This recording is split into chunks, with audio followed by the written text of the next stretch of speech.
it seems we've got ourselves another full-blown hip-hop showdown. And this time, Kendrick Lamar and Nicki Minaj are right in the middle of it. Now, we all know how Nicki loves to stand her ground, especially when it comes to her friends and mentors. But what started as a defense of Lil Wayne has turned into a potential beef between two of the industry's biggest names. And, oh boy, Kendrick's not the one to play with. We're talking about someone who claps back through his art, not social media drama. He's got bars, and if rumors are true, Nicki might be about to feel the full weight of his pen. So, what kicked this all off? Well, it looks like things took a left turn when the announcement dropped that Kendrick Lamar would be performing at the Super Bowl halftime show next year. And to be fair, it's a huge deal for him. Kendrick is in his prime, and this move is a massive cosign for his status in the industry. But for Nicki, this didn't sit well at all.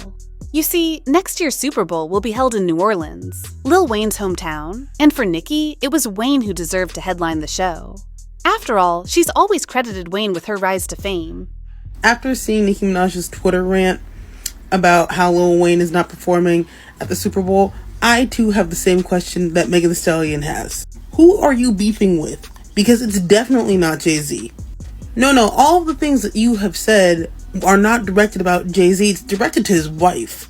And you know you're just not in a stable enough position to be going toe-to-toe with her fan base, with her career. You're just not gonna do it, so you're going after Jay-Z. Under the guise of, I can't believe that my mentor is being disrespected. And if you are also someone who is agreeing with Nicki Minaj, wondering why Lil Wayne is not performing at this Super Bowl, just look at Lil Wayne's numbers this year compared to Kendrick Lamar's. It's a pretty obvious choice which one this corporation, billion-dollar corporation, was gonna choose. And I just want to end on this. Let's also remember to be thankful that the NFL did not pick Taylor Swift, and that this is still going to be a conversation about which hip-hop performer should be performing at the New Orleans Super Bowl. Let's just all remember, keep perspective. And he's been a central figure in her career. In her eyes, he's not just a mentor, but a legend who deserves his flowers now, while he's still around. Now, you know Nicki doesn't hold her tongue, and once she saw Kendrick getting that Super Bowl spotlight, she took it as a disrespect to Lil Wayne. But here's where it gets spicy. Nicki didn't just vent about Wayne being overlooked. She went in on Jay-Z and Roc Nation, and from her angle, they've been sabotaging her and her people for a long time. And trust, this isn't new. Nicki's had beef with Jay-Z for years, and she hasn't been shy about airing her grievances. If you've been paying attention to her recent outbursts, it's clear that Nicki believes Roc Nation's been pulling strings behind the scenes to keep her down while promoting artists who she thinks don't deserve the shine. Remember when Megan Thee Stallion dropped her track Hiss earlier this year, and Nicki was convinced Jay-Z had a hand in it, pushing Megan to diss her? Nicki didn't hold back, calling Megan out, and even shading Roc Nation's attempts to boost Megan's career. She wasn't here for the industry games, calling it all fake, and accusing Roc Nation of buying TikTok and Twitter promo to make her look bad. But it's deeper than just Megan, because Nicki's whole beef with Jay-Z and Roc Nation comes from a place of feeling overlooked and disrespected. She's been carrying this grudge for a while, and when Kendrick got that Super Bowl gig, she couldn't help but see it as another instance of Roc Nation trying to sideline her and her crew, particularly Wayne. And let's not forget, Roc Nation and Apple Music are co-producers of the Super Bowl halftime show, so Jay-Z definitely had a hand in the decision to have Kendrick perform.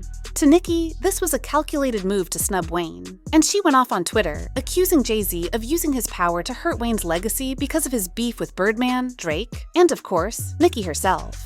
Nicki wasn't subtle about it either. She called Jay out directly, claiming he's been punishing Wayne simply because of his ego and hatred. And she didn't stop there. She called the whole industry out for playing favorites, saying they pick and choose who they accept the truth from. In her eyes, it's clear. Wayne has done more for the game than most, and he deserves the stage. But hold up, let's take a step back and look at this objectively. Is Nicki justified in feeling like Wayne got snubbed? Well, it's complicated. On one hand, Wayne is an undeniable legend. His influence on hip-hop is massive, and he's responsible for bringing both Drake and Nicki into the spotlight. But on the other hand, the Super Bowl is about who's currently dominating the culture. And in 2024, Kendrick is simply hotter. Wayne had his moment in the 2010s when he was on top of the game, but right now, Kendrick is the one making the biggest waves. Sure, Lil Wayne performing at the Super Bowl in his hometown of New Orleans sounds like a dream come true, but if we're keeping it real, it's not how the Super Bowl halftime show works. If you look at the list of performers over the last 30 years, only 3 artists have performed in their hometowns. Even Beyoncé wasn't asked to headline when the Super Bowl was in Houston, and we all know how much she reps for H-Town. So, while Nicki's loyalty to Wayne is admirable, the hometown argument doesn't really hold up.